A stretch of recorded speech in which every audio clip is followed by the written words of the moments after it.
I am ready. All right, well, you're live. Oh. Hello, everybody. Welcome to Fertility Factor Fiction. I am your host, Dr. Rahi Victory, a double board certified reproductive endocrinology and infertility specialist. And I am here with my very dear friend, Tarek Ibrahim from Ibrahim Strategies Group, who does all of our social media stuff and is currently fighting with TikTok to get it up and running. Are we live even? Oh, you're super live. Are we on TikTok? I don't think right away. you pushed the live button. We're all good to go. Sure. Hello, TikTokers. You have to be watching on my phone because TikTok is a pain in the butt. So no great article for tonight, unfortunately, because there aren't any great articles out right now. Went to the recent Midwest Reproductive Symposium in Chicago. Fantastic fertility conference. Pretty much reaffirmed a lot of what I already was doing. So there wasn't any groundbreaking information to come out of that meeting, but great opportunity to network with some folks, learn a little bit about how to make our fertility services more efficient. So I'm hoping we're going to bring a little bit more automation into things to try and help more people get through. Very exciting possibility that we're going to have a new doctor join us. So I'm going to work on that really hard because that would be amazing. Because if this individual comes, we will be unstoppable, or I guess more unstoppable than we already are. So big shout out to that doctor who hopefully will join us soon. And otherwise, nothing really drastic to report. One kind of new addition to Fertility Factor Fiction, there is going to be a Fertility Factor Fiction podcast. So we answer your questions here, and we're going to continue doing that for now. But we are also going to be doing a separate session where we interview people from all over the world. So we've got some exciting individuals coming up. We have an amazing urologist who's got quite a big social media gathering. We have a physician in South Africa who has quite a large following, I think close to 1 million people that follows him, and he's coming on our show as well. We're going to have Connor from Phytofix, which is a vitamin company out in Ireland, and he's going to be on as well. So we've got all sorts of people that are heavily interested and invested in the fertility space or medical space, and we're going to start talking to people on the show to see what makes them tick, what they're passionate about, how they're helping improve health and well-being. And some really cool people that I've been talking to who are doing their best to defend medicine in the face of the onslaught of attacks against doctors for telling people that vitamin K is okay and vaccines are okay. And the newest one, which we will probably be making a video about, where people are now refusing Rogam because they think that's bad for you too. If you fail to take Rogam, you are setting yourself up potentially for a future where you are either not able to have children or you need a surrogate because you're now iso-immunized. And if your child is Rh positive, you'll mount an immune attack against your own child. Those babies then need multiple rounds of umbilical blood transfusions while they are pregnant, and the complication rates, preterm labor rates, and so on are all quite disastrous. So I will happily take on anyone that wants to chat about Rogam, just like we have the vitamin D people. I still, that vitamin D post is what, like 2 months old? Doesn't stop. And I think it's like 180,000 strong now or something. I got a post today saying, no, just one word, no. I was like, you unhinged lunatic. Why are people like this? Anyways, so many thanks to all of you for watching. And I know you guys get on now ahead of time and start asking questions. So we actually noted how many people were on ahead of time. And there are hundreds of people getting on the show before we even start to ask their questions. So we're going to answer your questions. So let us begin with this one here from Facebook. Okay. Hi, with a fertility wave. Yeah. I'm with a fertility clinic in Toronto, yeah, but just wondering if I could attend Victory to get immune testing and Emma Alice, ERA, Fertility, and second opinion. Do I have to switch clinics altogether, or can Victory be my secondary clinic? No, we're happy doing whatever suits you best, although I won't do Emma Alice or ERA for you because all three of those tests are useless. And they've been proven to be useless. So I would not recommend those, but we have much better tests than that we can offer you. And yeah, we'll do your immune testing, microbiome testing. I'm happy to do that. The ERA has been proven to reduce your chances of success by 13%. So please do not do that. Hey, Dr. V and Dr. T. Is aspirin contraindicated? I've had a previous miscarriage from a very large subchorionic hematoma. So with a history of a large subchorionic hematoma, you got to know why you had the SCH. Aspirin certainly isn't contraindicated, but it would need to be used with great caution. So talk to your doctor before you make a decision. Make sure the shape of your uterus is okay. You don't have a vasculitis or a lupus or something like that. But aspirin is generally speaking quite beneficial for fertility, but it should not be used in your particular history unless you've spoken to a physician or your physician first. So I'd need to know all the details of your history and then make an informed choice. But there's no contraindication to using aspirin other than that you're allergic to aspirin or you have a bleeding diathesis or stomach ulcer or that kind of thing. Hello and good evening, Dr. V and Mr. T. Hey. What should estrogen levels be by week 6 or 7 in pregnancy? Mine has plateaued around 600, and I don't know if it's because I'm also on 25 prednisone or another impending miscarriage. No one follows your estrogen levels while you're pregnant, so don't worry about it. And it would be highly variable in women.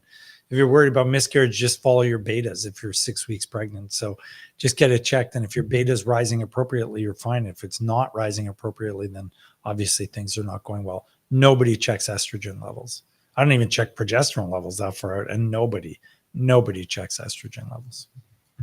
I don't check anything, to be quite honest. I just go through my day, hoping it all works out. You're just going for it. Yeah.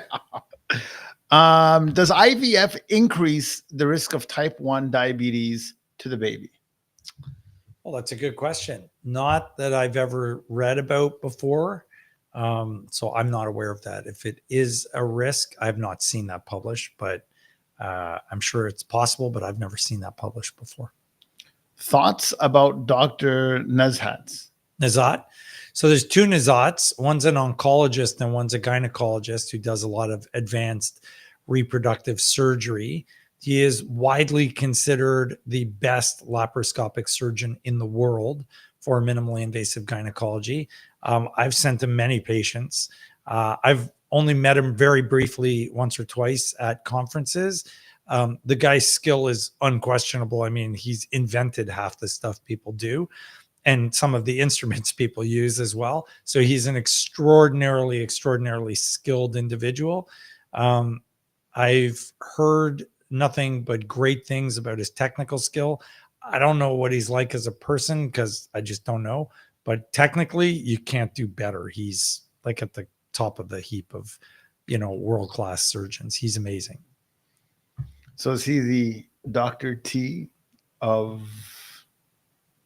reproductive surgery? Yeah. He is the Dr. T of reproductive surgery. Yeah. Yeah. One way to put it. That's one way to put it. He's widely regarded as the best. Like, I don't think anyone would question that he's the best in the world. Oh, wow. Yeah. He's like legendary. So yeah, he's really good. Hello, Dr. Victory and Mr. T. I've taken the recommended vitamins, ice every day. Yeah. This is a male, I assume. Yeah. Quit smoking marijuana and never drank. Okay. Why has my semen analysis not gotten any better? Thank you. Well, it depends on what's wrong.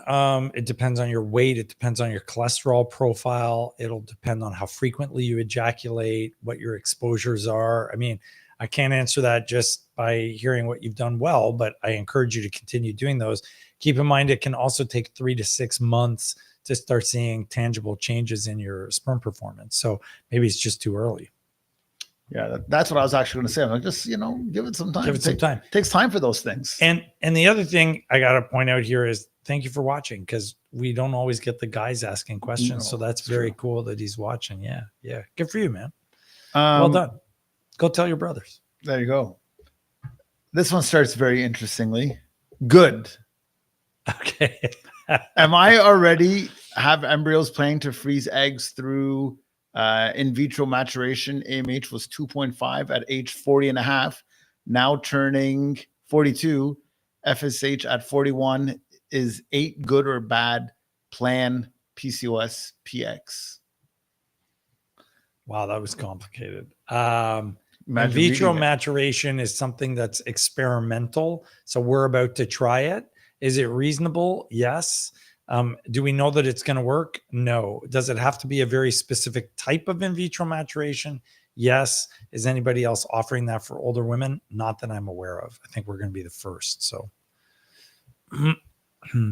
All the way to our friends on Instagram. don't forget TikTok on your phone. Oh no, I see it. We're going through We're going through the motions. Here. Yeah. Hey, Dr. V, due to a HX of blood clots, someone on fragment, is it okay not to take on retrieval day 24 hours before? What would you recommend? Oh, dear God, don't take it on retrieval day. We stopped the day before, and you can't take it on retrieval day or else you're going to bleed. So we stop it the day before, and then we do your retrieval, and then we start at the evening of your retrieval if it wasn't a horrible retrieval. Yeah, don't take it the day of the retrieval. That would be bad. Very, very bad. Now you got me wondering how to pronounce this word, even though I asked you. And by the way, HX is short for history. History, HX. PX is physical, HS is history. There we go. Now, that was important to know because as a doctor, I see these things being written all the time, and I'm trying to figure out what are we actually saying here. Okay, proudest moment of my life. Yesterday, my daughter came to clinic, and she was here. Yeah, and she was here today too. But yesterday, first time, she comes in a room, and she says, "Hi, my name is Jenna. I'm a medical student." And I was like, cool. God just gave me everything I ever wanted. It was nice. The best moment. I was just like beaming pride. It was very, very cool to have her there. So I was very happy about that one. Super dad moment. Super dad moment. Yeah. Super daughter. So yeah. Would you surgically correct a mild accurate uterus? Arcuate. Not accurate. Arcuate. So would I not mild? No. I mean, if it's dipped more than 6-7 millimeters and it's really sharp, yes. If it's just like a little indentation, no, I wouldn't do that. That wouldn't make sense to me. And there's no evidence that correcting arcuate is beneficial. So generally speaking, I'd say no. So we're going all the way to TikTok. Here we go. Tickers. TikTok. Here it is. It's just the beginning of our testing. Okay. But your office, is incredible. Oh, wow. That's amazing. Well, thank you. When is Woodstock location opening? I live in Kitchener. Well, it was supposed to be open. The doctor that we had decided they didn't want to do it at the last minute. So there are 2 new doctors coming. You want me to go? I can do it. I can cover right now. I'll just go right now. Niagara Falls every day. It's just Woodstock. It's not even Niagara Falls. There's just 2. There are 2 new doctors coming. So we're working on them. There may be an opportunity with someone else as well. So I'll let you all know. If you want me to go there right now, guys, just let me know. I will open that bad boy up tomorrow. You probably do a decent job, but we'd all lose our licenses. We'd all get sent to jail. I wouldn't lose anything, but I'd go to jail. Yeah, I'd just be that curious kid. It was like, wow, how did he even get away with that? Thanks. Yeah. Signs I'm having an anovulatory cycle. An ovulatory cycle? Sure. No period, no menstrual pain in the middle of the month. Ovulatory pain in the middle of the month. You don't get PMS. Those are all anovulatory cycles. How long does it take to see you once a referral is in? Well, it depends on the urgency. It can be the same day if you have cancer, or it could be months if it's something low key, like you're 32 and you've been trying for 6 months. And everything else seems okay. So it depends on what's wrong and what the urgency is. I have an HCG draw tomorrow. Okay. If my app is right, I should be 5 weeks and 2 days. Okay. What should my HCG be?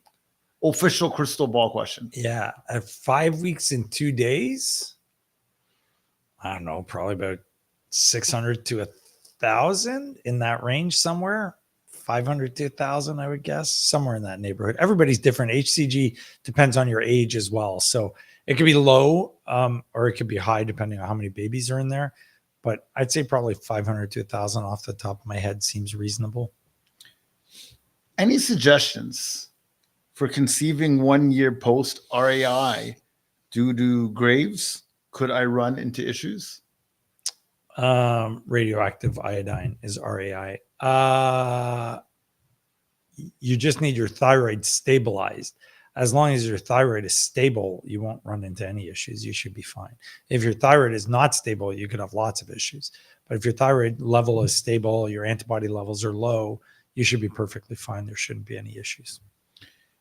Can you continue NAC and ALA in early pregnancy, and how much, please? We use 1,200 to 1,500 of NAC. We use 600 of ALA. And yes, you can continue it well into the pregnancy. No problem at all. Hi, doctors. With unexplained RPL, is it worth the risk to thaw and PGT test the remaining embryos to rule that out as a cause? No, it's a 30% decrease in success. There's a very well-known clinic in the GTA that claims that you can thaw and freeze embryos. I was actually told verbatim an unlimited number of times with no detriment to success. That's flat out wrong. It's being studied and it's a 30% decrease in success. This particular clinic seems to have results that are the opposite of everybody else all the time. But well, even if you just think about it for a moment. Now, again, my medical history is not the most accurate. Sure. But if I have food, I take it out of the freezer. I put it out. I put it back in the freezer. Put it out. Put it back in the freezer. It's not going to taste the same. That's not recommended. No.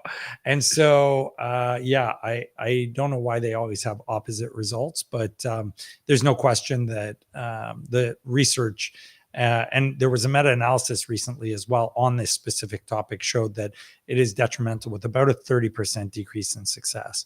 So no, I would not recommend you PGT test your embryos, even for unexplained. And it's actually very rare nowadays that people have truly unexplained recurrent pregnancy loss. I can usually figure it out with advanced testing.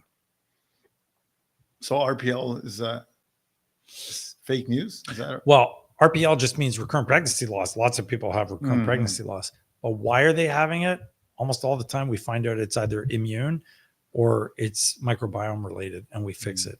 Or a funny shaped uterus or something like that, right? So you've like literally hundreds of patients now, miscarriage. We treat them and then they get pregnant.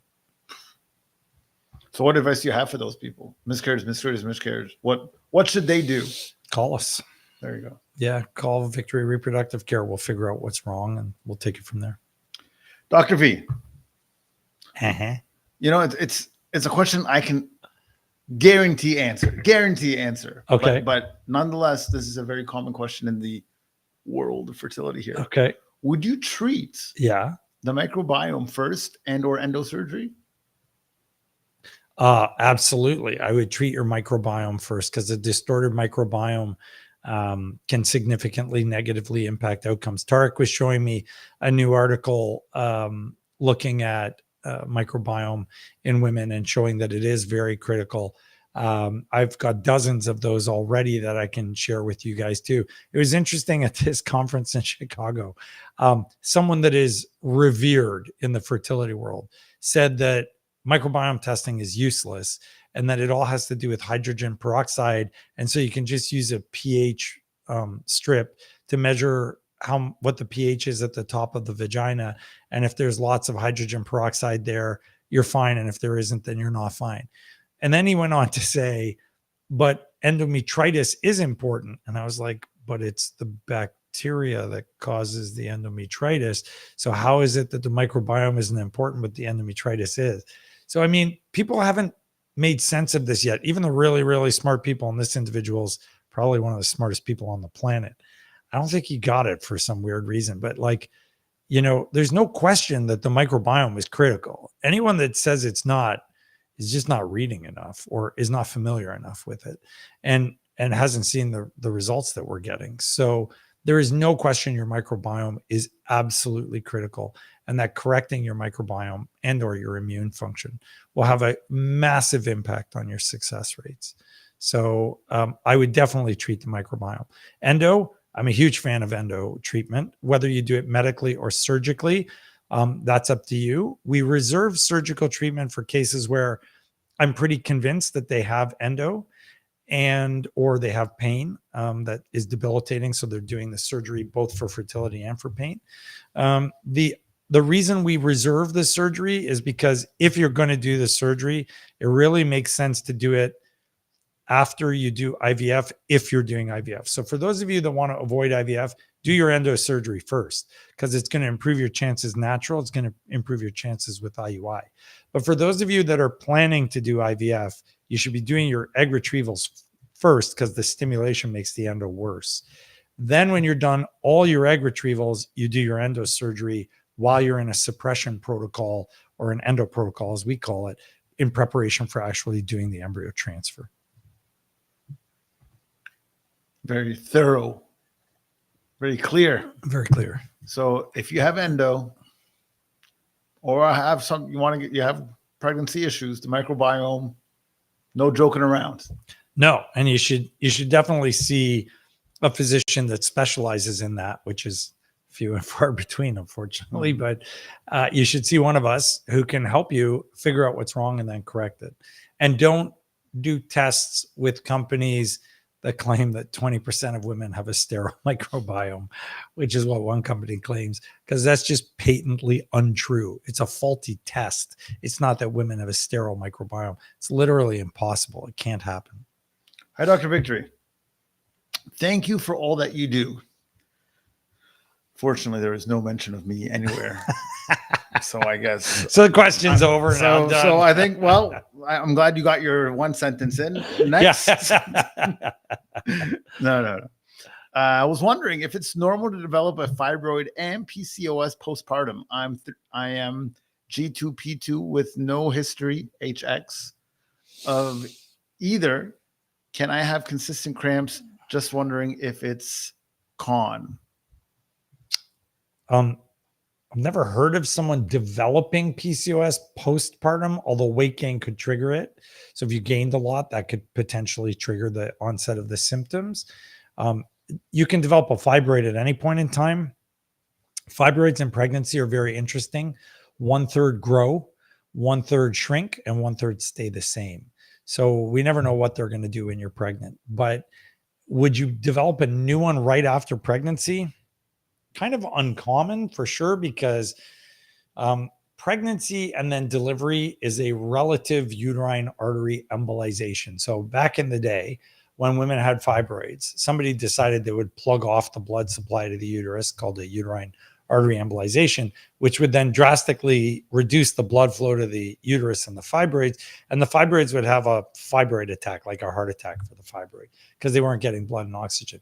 And they would shrink somewhere between 30 to 50% of their volume. So this was great, except it caused massive amounts of problems.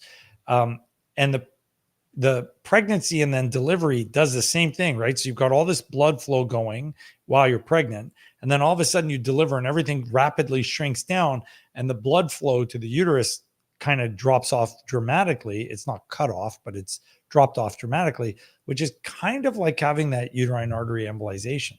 So in theory, the fibroid should shrink kind of after a pregnancy. They don't always do that, but they should. So if you've got a rapidly growing fibroid, I would want that checked out. Hello, Dr. V and Mr. T. How soon after a DNC can you do a lap and or lit?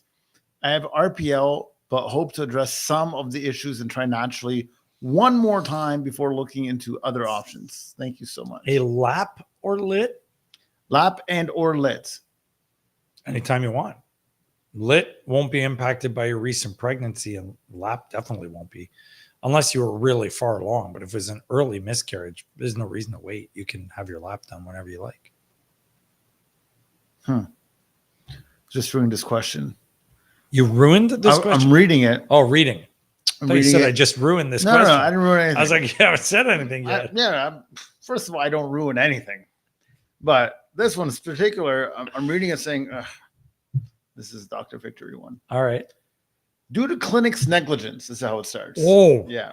Boom. Just drop the mic right there, man. Due to the clinic's negligence in testing TSH, it was very high post ET 8. Whoa. Went from 50 to 75 to 100 to 150 and back to 100 since 4 days. And now TSH is at 0.12 and T4 at 32.5 picomoles. Thoughts? You're on way too much because 32 is way too high.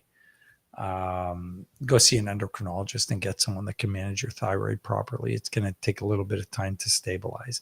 Hopefully it didn't mess anything up, but see an endocrinologist for sure. There are women in particular who are on higher doses of estrogen where your thyroid function can get away from us. So I don't necessarily want to lay blame on anybody because it can happen. So if you're on high doses of estrogen, you will see your TSH rise. It shouldn't get up to 8, granted, but it could. And then if they overcompensated in treating you, you can overshoot, which you obviously have. So I would definitely see someone right away. Yeah. Sorry you're going through that.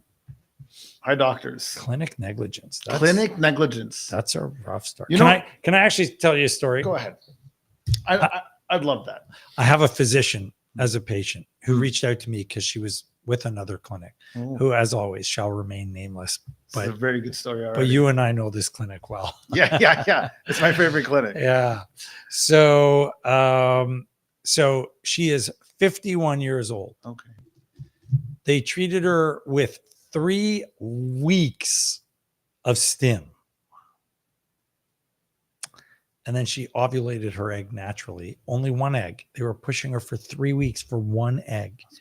She said she almost went bankrupt just paying for the drugs. 3 weeks.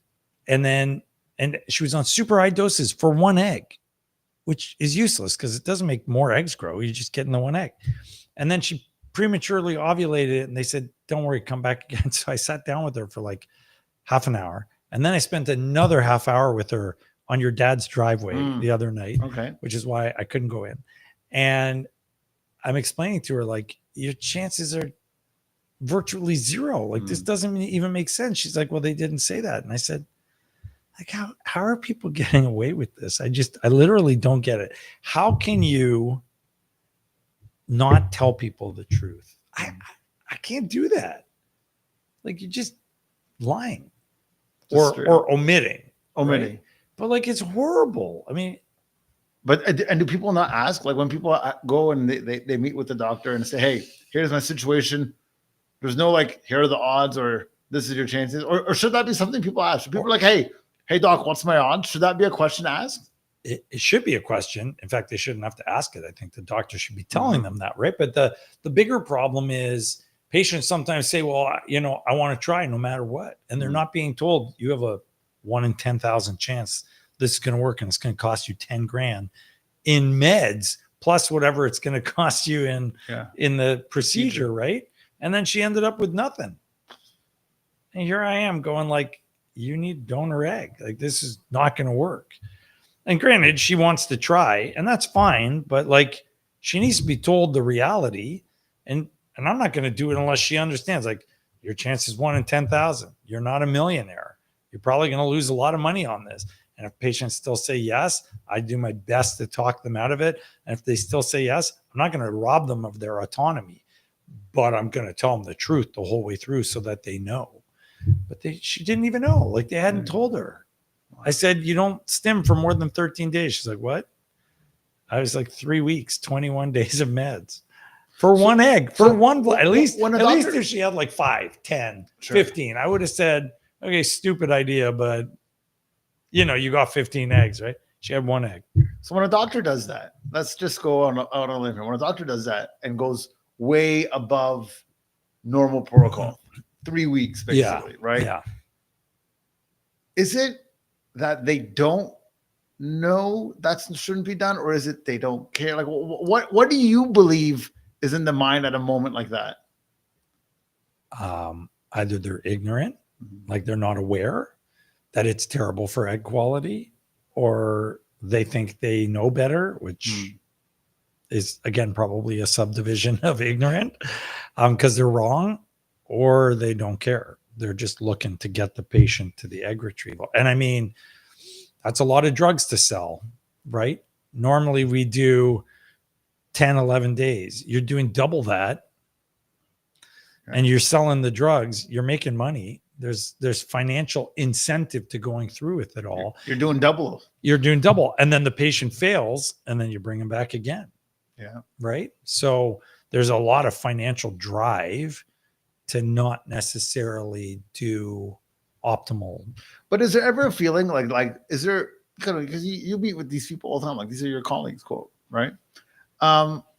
Is there like a, hey, I'm a doctor, I've been doing this for this long, I know what I'm doing, like I have some sort of secret sauce, like it's in here kind of a thing? Or is it just I mean, at this conference in Chicago on the weekend, a colleague of mine who I really like, nice person, from a clinic in the GTA, again, shall remain nameless, basically said that we were talking about doing a surgical procedure where we put a balloon in the uterus after to prevent scarring. And I mentioned that I have the last supply of this in North America because I bought them all. Oh, okay. And so he said, well, you can keep your balloons because we studied it and we don't need it. And I was like, okay. But the reality is, and it's the same clinic that studied the other stuff. The reality is this is being studied by other people too. It's not just me. And it's very clear that the balloon improves the outcomes, right? So I think some people think they know better because they've done some hokey pokey study and they think their data is better, but they're not really going beyond that to figure out what's actually the right thing to do. So I don't know. I mean, I don't want to malign people and say it's all financial gain, like they're doing it to make money, but it worries me that maybe sometimes that's the case. I don't know.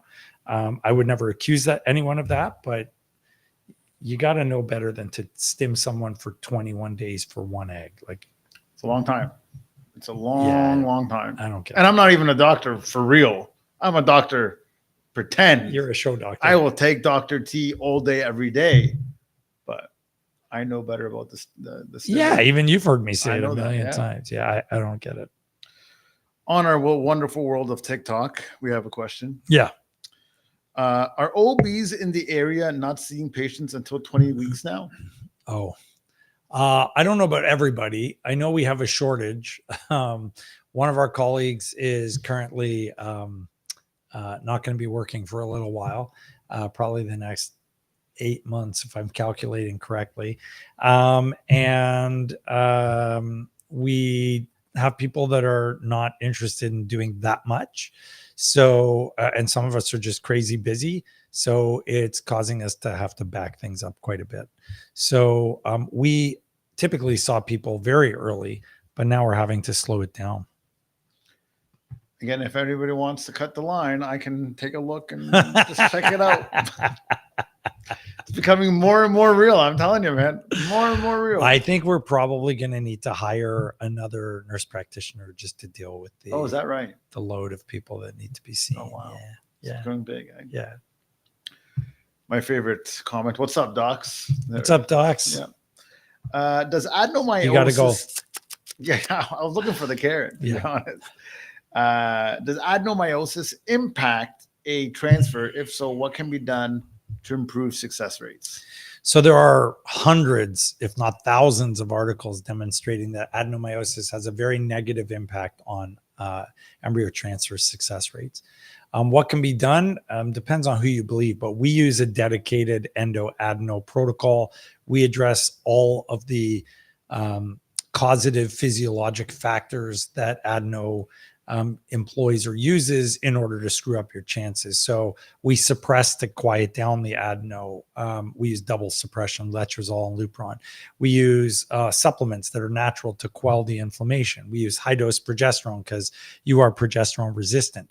And then we use an immune protocol because your immune system in your uterus and in your body is inflamed like hell when you have bad adeno. So it does have an impact, no question there. That's been proven.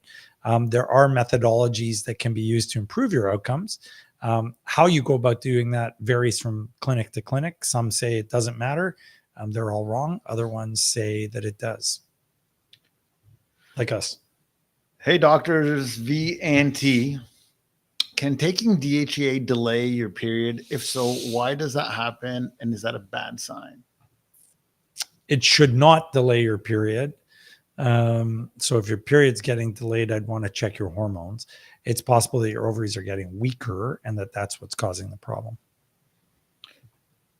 What would you do? Get ready. As an endocrinologist. For such a situation at 6 weeks, 4 days scan, saw heartbeat, 113 BPM, started bleeding a few days before and after, not having enough to fill a pad. Is that bad? Well, it's not good, but I would put you on alpha lipoic acid because it's been proven to reduce the size and duration of bleeding. It reduces cramping and it likely reduces miscarriage, although the data for that's not crystal clear. So we would use alpha lipoic acid in those patients. I also believe in progesterone. The research doesn't support it, so it's questionable, but we would do that. And then, of course, if you're on any blood thinners, stop them. Gina on Facebook is now my best friend. Hi, Dr. T and V. What is the typical recommended aspirin dose before an egg retrieval? 81 milligrams or 162 milligrams? And what factors determine which is used? And what about before the transfer? 81 always before egg retrieval. More than that, you're probably at a bleeding risk. So we would not use more than that. Before transfer, it depends on your body mass index, your age, your history. So you either use 81 or 162.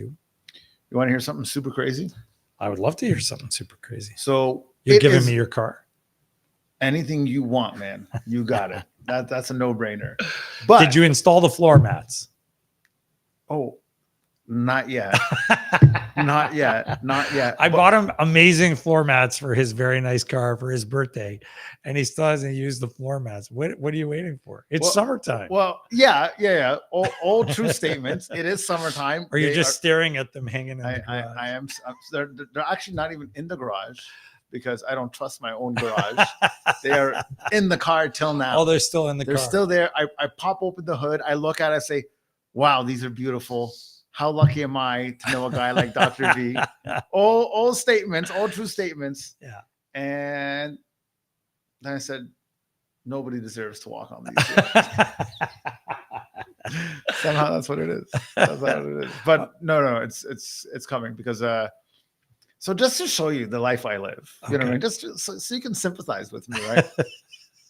My wife bought this. This is a complete outing of my wife right now. Oh God. Yeah. We keep time out. You know, you do realize our audience is primarily you know what I want to find out? Yeah. Who here is a tattletale? I want to find out right now. I'm going to find this thing. And I just want a disclaimer. I had nothing to do with what he's about to say. That's right. So you ask about the mats, why I haven't opened them. Yeah. So my wife bought this beautiful, if I may be honest, cabinet. No, desk. But wood structure. Okay. So you're not yeah. She loves doing that. Yeah, she loves doing this. So she buys this beautiful desk, and it's a little bit. The paint is worn out. It could honestly be 100-year-old. Like it's heavy as hell. Yeah. Like to take out the drawers, we had to use screws to unscrew it. Like it is not meant to be taken apart. Okay. Like old school desk. Okay. And, you know, the color is pretty beat up. So she gets it dropped off into the garage. And the garage is a 2-car garage. So there's her desk here. Yeah. And there's my car here. Yeah. So I told her, look, if you want, because she's like, I'm going to sand. I'm like, don't you dare sand anywhere near this car. ever. Don't even imagine it. Right. But if you are, here's a whole bunch of wheels and things. Just pull the desk outside. So the desk has these wheels built in, like not built in, but like we bought them on Amazon. It's like pads. You put them underneath heavy things and you can pull them. Yeah. So I thought I'm like husband of the year. I'm like, all right, job's done. I've done it. You know what I mean? Like, what else is the problem here?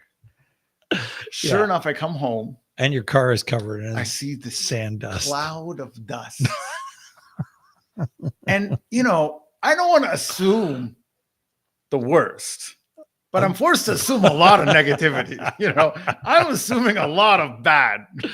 So I still ask her. I don't assume it happened. I ask, I'm like, hey, by the way, did you sand next to the car with the wheels?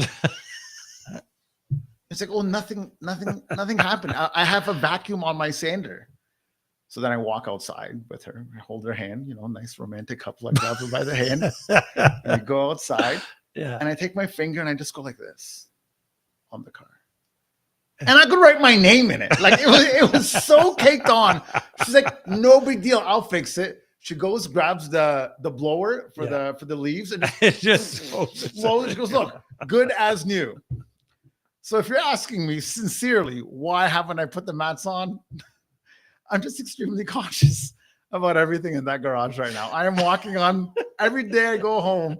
I'm having a heart attack. That's a good story. So there you go. That's how I feel these days. Listen, if the couch is not available tonight, I got a spare room sure, in my place. I'm sure there is definitely no couch available today. I'm basically dead at this point. But you know, this is part of sharing, I guess. Also the thing that I wanted to share, the crazy story, the crazy thing here. It's now 8:41. I took a little bit of time. I apologize, guys. 8:41 right now. Yeah. And we have only gotten to the questions that started at 8:01. Oh, wow. We have just gone through the pregame questions. The pregame questions. Wow. Yeah. I guess you guys need to get your questions in early. Yeah. First come, first serve is a real thing here. There you go. Okay. We're coming there next week for PRP. Okay. How long do the effects last? If we do IVF in late July, will it still have a positive effect? Yeah, the studies say about 3 to 4 months. So you should still have no problems in late July. It's perfect. Hi, 2 rounds of failed IVF, AMH 0.3, 34 years old. Ooh. History, endo. You know, the day you describe or define history as HX, it's like, this is today's lingo. It's enlightening. It is HX all over the place today.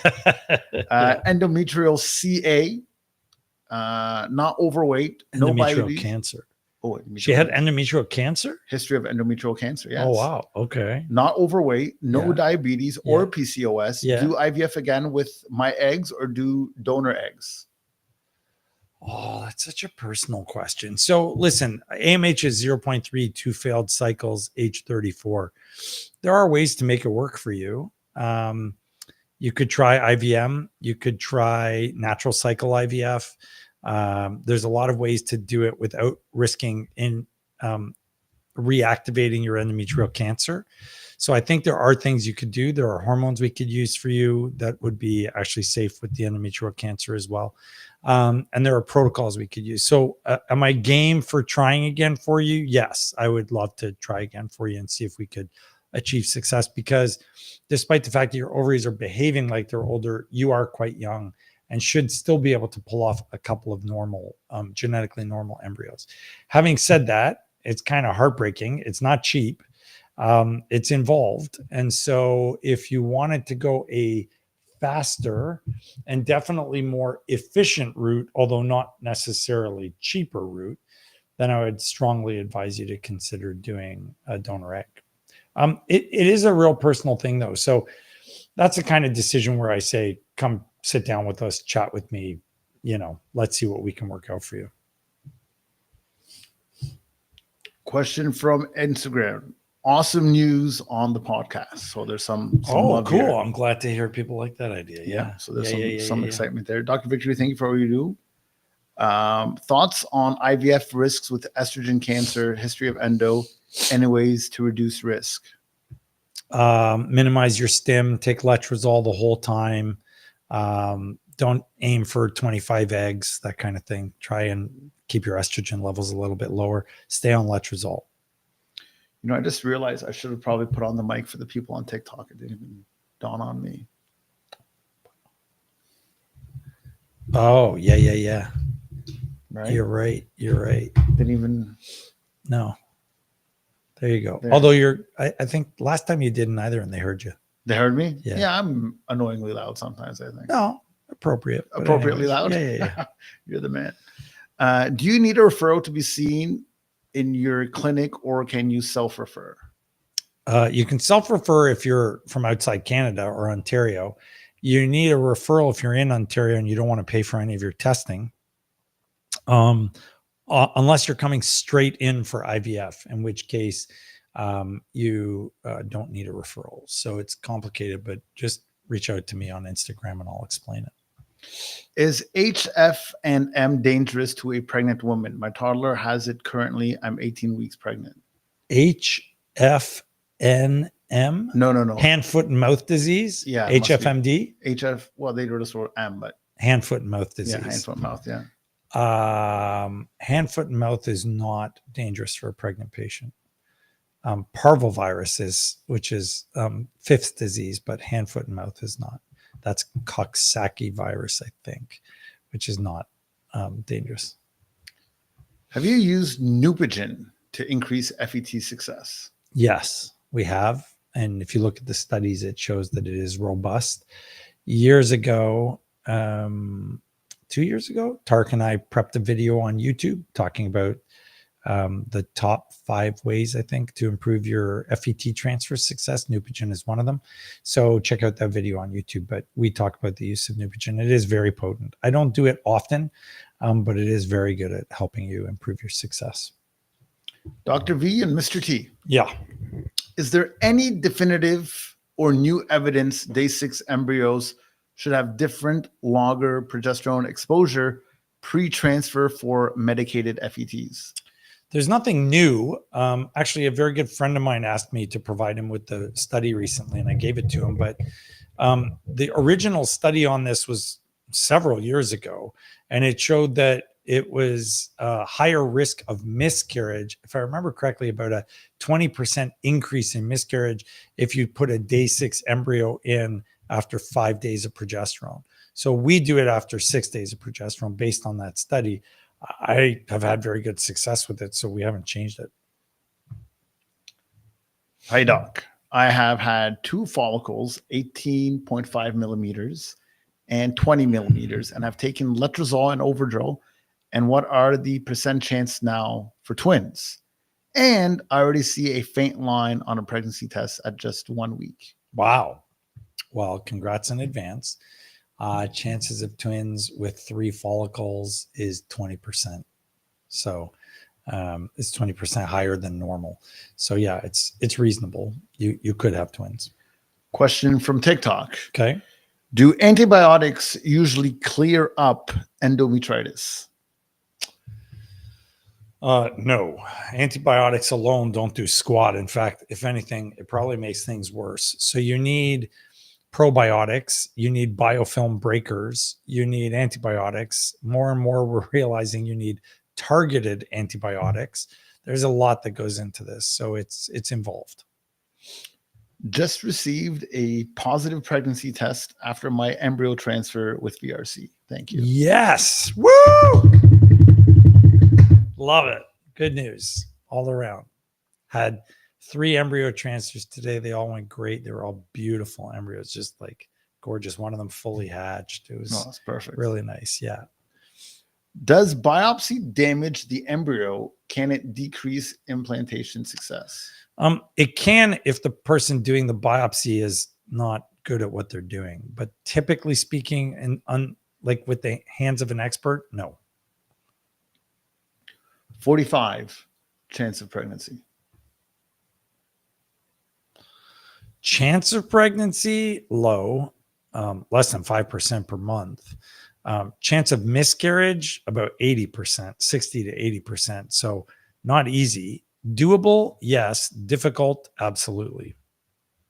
Again, a long conversation with your doctor where you have to hear the risks and benefits, what your options are. Testing is needed. We need to know how good you are. Suggestions to help implantation after trigger shot, unexplained infertility, 12 months in. Suggestions to help implantation after trigger shot, unexplained infertility. Mm-hmm. Vitamins, more sex, yoga. Those are probably the only things that are going to help you in a natural attempt. So there's evidence for all of those. Acupuncture. Yeah, that's going to be about it. There's not a lot you can do.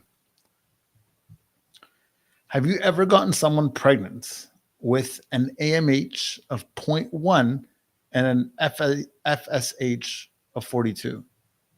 No. That's not common. It's extremely difficult to do. I will tell you that I've gotten many women pregnant when they only had one egg. But you're basically talking about someone that's in menopause. Getting menopausal women pregnant, you can do it. And there are clinics that kind of specialize in it. I think it's cheating people out of their money. I have a hard time justifying that. For every 100 women in that circumstance, probably 1 or 2 of them will get pregnant. And then you're saying, oh, look, I can get these women pregnant. But the truth is, like, you just raked 98 women, 99 women over the coals. You robbed them of their money. You devastated them emotionally and financially and probably biologically as well. It's not me. I can't do that to people. So would I allow that patient to try? Yes. After a long discussion and a very clear documentation of the risks, the costs, the outcomes, all of that stuff. But would I recommend they try if they were my younger sister? No. I would tell you it's absurd. 7 months after gave birth and no period. Is that normal? I'm exclusively BF and have PCOS. Yeah, it's totally normal. You've got 2 setups for it. You're breastfeeding and you've got PCOS, so that's normal. Have you ever gotten, we did that. If I don't live close, can I still work with you and cycle monitor at another clinic? Absolutely. We have people cycle monitoring in South Africa and Australia and Europe and coming to us. So just monitoring at another clinic is easy. Do you answer questions from this chat?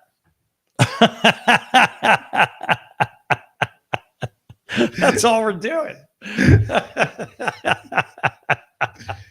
People just don't know, like they don't know that there's a queue. You know what I mean? It's like, well, do you even read these things as we're reading them? Yeah, we're here now. We've made it to this spot. We just asked that question. That's hilarious. Yes, we answer questions from here, but we try and go in order as much as possible. And we do our best to get to as many as possible, but there's only so much time. And I don't know, what do we get on average? About 500 questions per show? Like I said, we were 43 minutes in today. Yeah. And that's just when we started. That's when we started at 8 o'clock. I'd say we probably get 500 questions. Now, granted, some of you lovely human beings, I adore you all. I'm very appreciative of you all. You cheat and you go on multiple platforms and ask the same question. A lot of cheaters out there. Hoping that it'll get answered. So it makes it a little more confusing for us. But yeah, I think we get literally hundreds of questions to answer. Yeah, it's a lot. Quick answer. Not a rapid fire question, but a nice one. Folic acid or folate? Folate and folic acid are the same. It's folic acid or methylfolinic acid, 5-methylfolinic acid. And the answer is there is no evidence that 5-methylfolinic acid has the same impact as folic acid. But for those who have MTHFR, we do recommend that. Otherwise, we don't. Carly's here. Car, how are you? Oh my God, your baby is so cute. And she wants you to know, she says, did you know if you did 23andMe, you can download your raw data and see if you have MTHFR? Oh, I didn't know that. Way to go, Car. Thanks for sharing that with everybody. 23andMe went under. Yeah.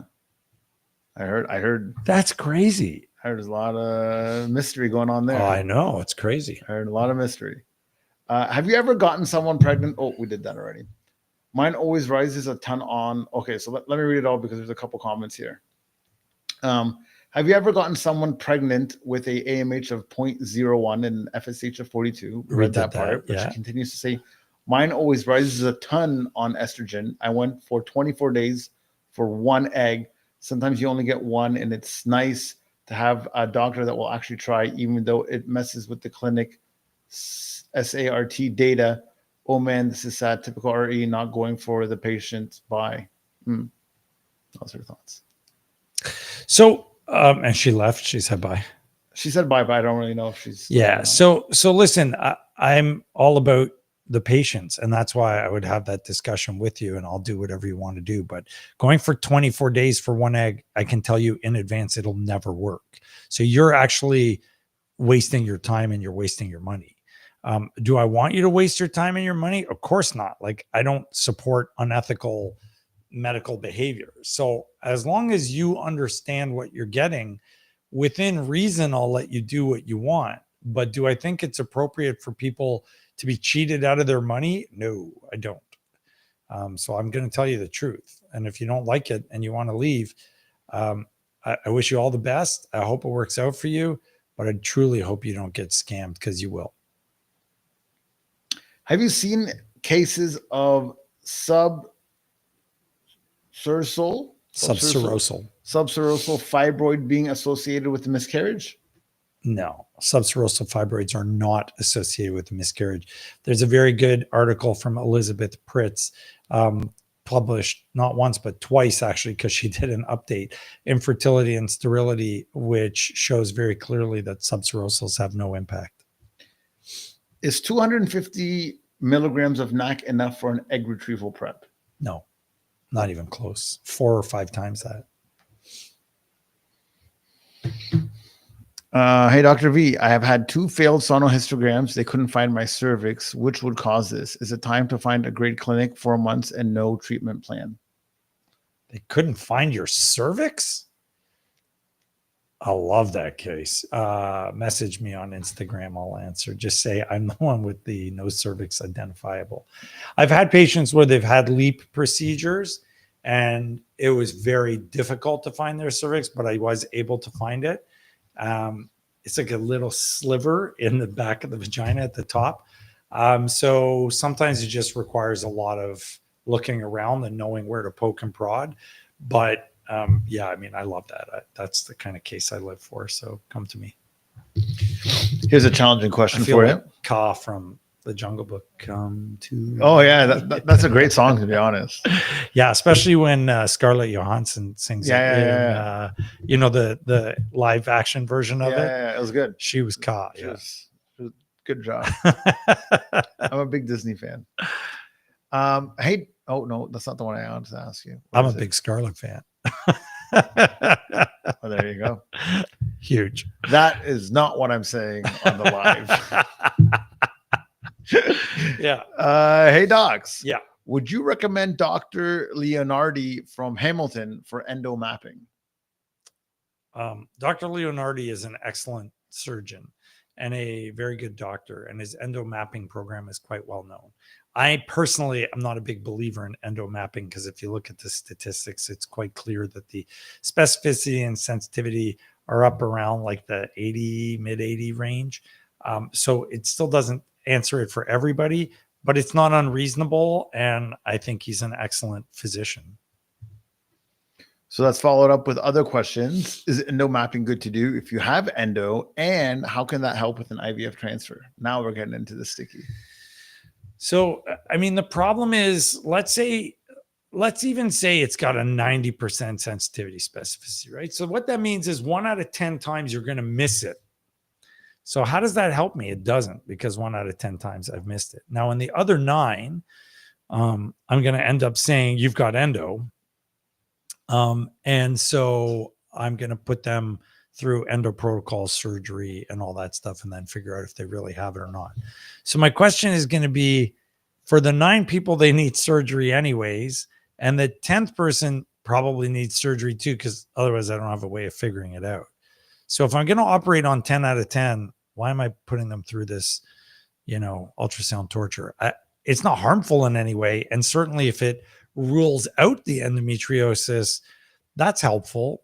But how does it do that when you're still missing people? So I'm not a huge believer in it yet. Maybe someday when someone figures out how to radio label this and make it show up on some sort of special scan. Yeah. But at the moment, I'm just not seeing it. What level do you try to keep estrogen They under? asked us that right at the beginning. Oh, okay. Is that the pregnancy one? For patients during an FET. Oh, I'm sorry. Keep it under? I don't love it when it goes over 1,000. We'll allow a couple of thousand for people with really thin linings, but we try and keep it low. Overactive immune system here on 4 milligrams of histamines daily, not working great. I'm sure they wrote fail, but it says failed IVF cycle. I'm sure it's a failed IVF cycle. Yeah. No embryos. Do you suggest mast cell stabilizers or immunotherapy before the next retrieval? So there's actually absolutely zero evidence that histamine blockers have any impact on an IVF cycle. And certainly if your immune system is overactive, that's the wrong approach. So I would see myself or Dr. Zaneku, if you're in Canada, or his lovely, lovely wife, Chloe Remain. Any of us can help you. Or if you're in the States, there's still us or some physicians out there that do a good job as well. Luckily in Canada, we have more options than they have in the US. So it kind of depends on where you are, but nevertheless, see someone that specializes in reproductive immunology and can help you. 9 o'clock. 9 o'clock. One last question. All right. A lot of girls after IVF are getting diagnosed with melanoma. Coincidence or correlation? There is a correlation between IVF and melanoma. It's very small, but it's there. There you go. There you go. I've only seen it in one study ever, so I don't know if it's real, but it is there. Correlation, not causation. Okay, so starting next week? Next week we're doing the podcast? Next week we'll have the first podcast. And are we going to do it live or we're just going to record it and put it out? I think we're just going to record it and put it out there. It'll be a long day. Like, are people going to stay from 7 all the way to 9? Like, I know people like us. Don't get me wrong. Like, we are a likable group over here. But will they tune in for that long? I don't think so. Yeah. Okay, so we're going to start doing podcasts next week. We'll put them on YouTube. Yeah. And clips on Instagram. And That's stuff. right. The whole thing will be on YouTube. Good fodder for IG. Absolutely. And TikTok. And then we will still do your questions and answers. I promise that next week I will bring an article, something, and we can review that. You guys have a wonderful evening. Thank you for watching Fertility Fact or Fiction. On behalf of myself, Dr. Rahi Victory, and my wonderful friend, Tarek Ibrahim, you guys have a wonderful evening. Stay strong, advocate for yourselves, and above all else, make sure that you are not